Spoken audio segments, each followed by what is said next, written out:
Bueno, estoy aquí con la señora Socorro Gómez.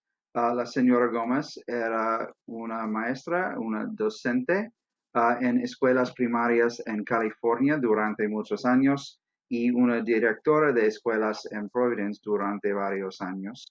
Y va a hablar con nosotros acerca de la historia de su familia y su experiencia como mexicano-americana o chicana durante varios años. Entonces, señora Gómez, ¿puede usted describir la historia de su familia y de dónde vino su familia? Muy bien, muchas gracias. Sí, mi familia, como muchas familias chicanas, mexicoamericanas de California, tiene su origen en el estado de Jalisco. Yo nací en el estado de Jalisco, 1951, en las sierras de Jalisco, en un rancho que se llama El Soyate, una comunidad rural. Uno de los puntos interesantes de mi historia familiar es que mi madre era ciudadana de Estados Unidos. Ella nació en Kinsman, Illinois, y estudió la primaria y casi toda la secundaria en Estados Unidos. Desgraciadamente, ella formó parte de algo muy parecido a lo que está ocurriendo en Estados Unidos ahora, que fue la repatriación, el expulsar, el echar fuera a los mexicanos. Y eso fue de 1929, inició, y la familia de mi madre fue expulsada del Paso, Texas, en 1932. Cuando ella tenía 15 años, era junior en Bowie High School y miembro de su Pep Squad. Y la mandaron a una comunidad rural del estado de Jalisco, donde ella nunca había estado, donde ella ni se imaginaba lo que le esperaba. Y ahí fue donde ella tuvo que existir, hacer su vida, buscar esposo y crear 6 hijos, de la cual yo soy la menor. Bueno, y entonces usted nació en Jalisco. Yo nací en una comunidad rural que es municipio. Ahora sería como Bristol es con Providence, ¿verdad? Una comunidad satélite de la ciudad de Providence. Así es, un ranchito que se llama El Soyate, que es comunidad de la ciudad de Lagos de Moreno, cerca de Guadalajara, capital del estado de Jalisco. Ok. Y entonces, ¿cuándo vino usted a Estados Unidos? Mi madre, mi familia, siempre tuvo el deseo de volver a su país. Mi madre tenía esa lucha de volver a Estados Unidos y eso se hizo realidad en 1959, cuando yo tenía 8 años.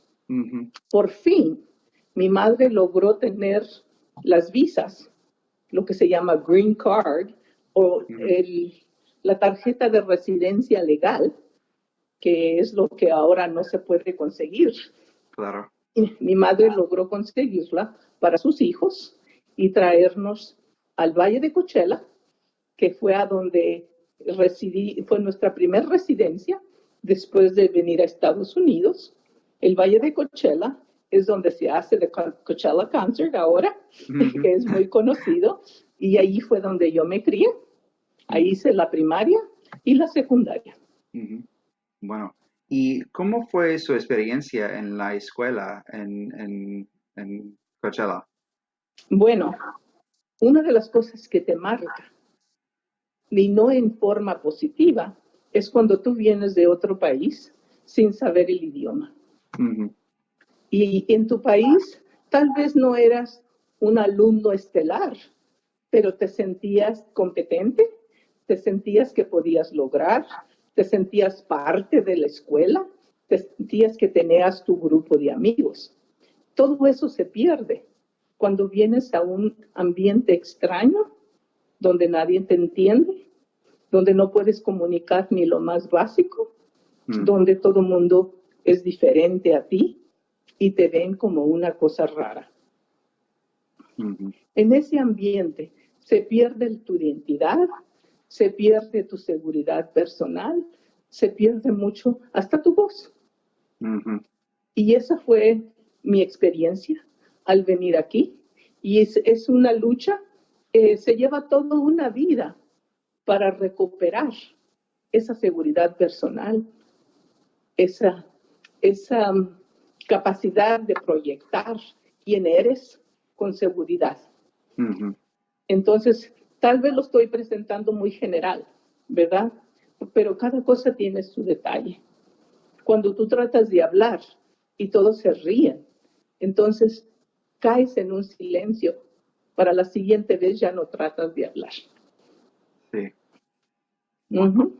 Y bueno, ¿y cómo eran los estudiantes en la escuela y sobre todo en el high school?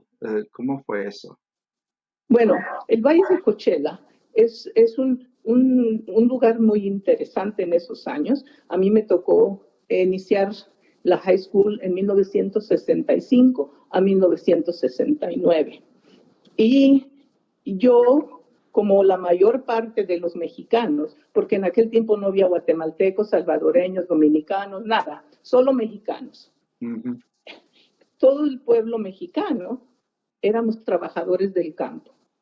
Y mayormente el pueblo anglo, los blancos, eran los hijos de los dueños de los ranchos, o los administradores de los ranchos, o los dueños de los negocios o pequeñas empresas. Entonces, era en la misma escuela dos pueblos muy diferentes, con ambiciones muy diferentes y poderes, niveles de poder muy diferentes.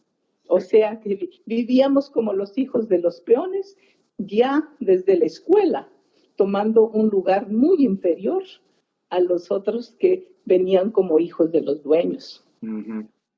Esa fue mi experiencia y las expectativas para nosotros como mexicanos en esa escuela eran muy diferentes a las expectativas que guardaban para los hijos de los dueños y administradores. Claro. Y esa diferencia de expectativas, bueno, ¿qué efecto tuvo eso en su vida en la escuela personalmente? En mi experiencia personal, lo que ocurrió para mí es que mis sueños, mis deseos, mis metas por el futuro eran secretas. Yo no me atrevía a decir yo quiero ir a la universidad o yo quiero ser maestra, quiero ser profesora. Eso porque era como una locura. Yo sé que se iban a reír de mí porque se esperaba que yo iba a trabajar en el campo o yo iba tal vez a trabajar vendiendo hamburguesas o haciendo un trabajo de servicio, pero nunca tener la expectativa de que yo iba a ir a una universidad. Eso no era lo que se esperaba de mí o para mí. Sí. Y en ese entonces había varios movimientos en contra de la opresión. El movimiento por los derechos civiles entre los africanoamericanos y también el movimiento chicano.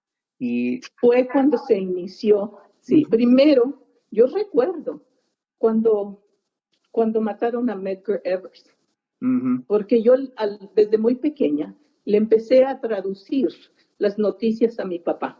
Mi padre no hablaba inglés. Entonces, uno de los ritos familiares era que él llegaba del trabajo, yo le traía sus pantuflas y una taza de café y nos sentábamos a ver las noticias en la televisión.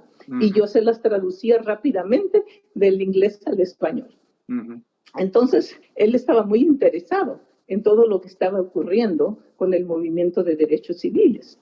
Y recuerdo yo claramente cuando asesinaron, ¿verdad?, a Medgar Evers, cuando las luchas de Martin Luther King, desde la huelga de los autobuses, Todo eso lo viví yo como Ujú, joven al traducírselo a mi padre. ujú, Y fue una realidad para mi vida que me alimentaba de esperanza. A ujú, la distancia, aunque estaba ocurriendo en el sur de Estados Unidos, yo encontraba una manera de vincularlo con la lucha que yo ujú, tenía, no digo en mi ambiente, sino en mi espíritu. mm. Sí. Y bueno, entonces, ¿cómo usted encontró un vínculo local con un movimiento? Porque hubo el movimiento chicano en ese entonces, ¿sí? La primera experiencia donde yo pude tener una conexión ahí en mi pueblo Mm, fue cuando yo trabajaba ya piscando uva, ¿verdad? En las ujú, cosechas de la sí. uva, en, ahí en Meca. Y en 1965 vino César Chávez a Meca Ujú, y tuvo una reunión de organización en el auditorio escolar de Meca. Y yo solita fui, sin mi familia, sin nadie, a esa reunión y hablaron de la esperanza, que el reunirnos en una unidad, en formar un sindicato, lo que eso podría traer para los trabajadores del campo. ujú, Y allí cantamos We Shall Overcome en español y cantamos el Picket Sign, cantamos todas las canciones de la ujú, huelga. Por primera vez en mi vida tuve yo esa experiencia y desde ese entonces ahí empecé yo a tener un nacimiento de, de lo que se considera ahora de ser político, ¿verdad? ujú, De tener una mente que conoce lo que te alrededor, lo que afecta a tu vida, que no tiene que ver con lo que tú haces, sino con las fuerzas que vienen de afuera, pero que tú puedes tener cierto control sobre ujú, esas fuerzas. ujú. Bueno, Y, y entonces fue cuando, digo yo, fue mi nacimiento a, a tener influencia sobre lo que me ocurre a los 15 años. bueno. Y entonces, ¿puede hablar un poquito más de lo que le ocurrió en la escuela secundaria y cómo llegó